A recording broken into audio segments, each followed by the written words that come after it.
প্রথমে আমার সাংবাদিক ভাইদের সঙ্গে সঙ্গে রাজ্যবাসীকে আন্তরিক সালাম ও মোবারকবাদ জানাই। জুম্মা মুবারক বার আজকে দরবারে।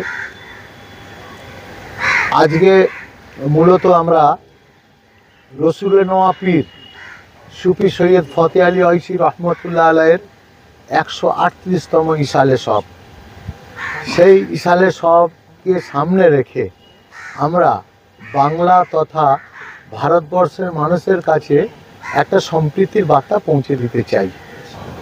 যে বড় বড় আল্লাহর ওলি পীর পায়গম্বর যারা পৃথিবীতে এসেছেন, তারা শুধু মানুষের জন্য কাজ করেছেন।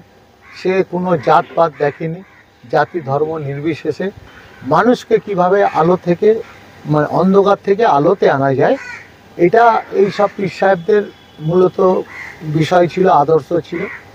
কিন্তু আমার রসুলের নোয়া পীর সুফি ফতে আলী ঐশী রহমতুল্লাহ আলাইহ ছিলেন এমন একজন পীর যিনি 147টা কবিতা লিখেছিলেন ফার্সি ভাষায়। একজন বাঙালি রাইটার হয়েও 147টা কবিতা লিখেছেন নবী পাক সাল্লাল্লাহু আলাইহি সনে, যেগুলো আজকে লন্ডন অক্সফোর্ড বিশ্ববিদ্যালয় ইংরেজিতে ট্রান্সফার করে সেগুলোকে পড়ানো হয়। সেই মহাপুরুষের দরবার থেকে আজকে আমরা 5 এবং 5 তারিখে আমরা রক্তদান শিবির, এই রক্তদান শিবিরের সঙ্গে সঙ্গে স্বাস্থ্য পরীক্ষা, চশমা প্রদান এবং এলাকার কৃতি ছাত্রছাত্রীদের সংবর্ধনার সঙ্গে সঙ্গে আমরা 500 দূরস্থ মানুষদের হাতে আমরা মশারি তুলে দেব, এটা আমরা ঠিক করেছি। এবং 6 তারিখে হুজুরের যে ইসালে সব, সেই ইসালে সবের আমরা রাজ্যে তথা ভারতবর্ষ, কেন ভারতবর্ষের বাইরেও বিভিন্ন দেশকে আমরা আমন্ত্রিত। এই হাজী রহিম বক্স ওয়াকাফ স্টেট কমিটির পক্ষ থেকে আমরা সবাইকে মানে পৌঁছে দিতে এই বার্তা যে পীর সাহেবের 138 বছরের ইসালে সবে সবাই এসে ওই দিন আমরা একসঙ্গে জুম্মার নামাজ পড়ব। জুম্মার নামাজের সঙ্গে সঙ্গে আমরা সারাদিন পীর সাহেবের আদর্শ নীতির উপরে আলোচনা চলবে এবং তার সঙ্গে সঙ্গে আমরা আখিরি মোনাজাত হবে। আখিরি মোনাজাত করে আমরা সবাই একসঙ্গে ফয়েজ নিয়ে আমরা ফিরবো। সামাল দেবেন কীভাবে আপনারা?